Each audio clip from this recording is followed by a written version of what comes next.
Procedural animation, how does it work and why would we use it? Procedural animation techniques apply a set of rules, a procedure, to items in a system. These rules automatically generate an animation for those items. In certain situations in the real world, things behave a certain way. The procedural animation allows the animator to create this expected movement in a group of items without individually animating each item. There are several forms of procedural animation and many examples, such as rain falling from the sky, leaves or hair blowing in the wind, and how each leaf or strand of hair would behave. Snow would be another example, but also taking into account if you are animating an army, you do not want to animate each individual soldier, and the same would apply to a school of fish or a flock of sheep.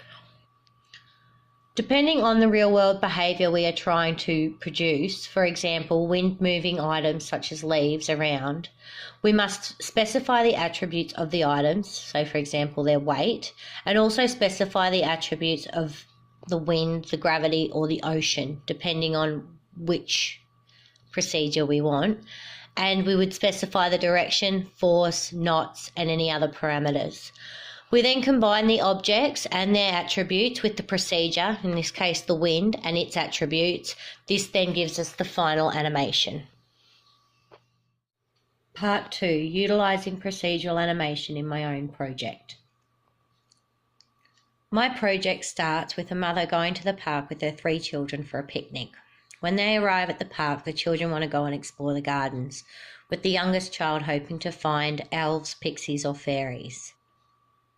As they are enjoying the park, the little girl spots something running across the grass and the 3 children follow it into a wooded area.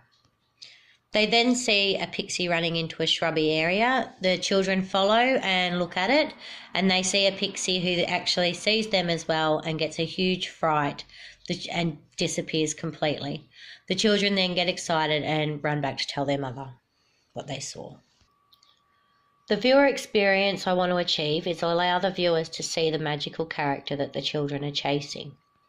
I want the character to seem real, although not necessarily realistic, and I want its movements to be quicker and lighter than a human, and I also want the character to be smaller than a human child, for example, around the size of a coffee cup.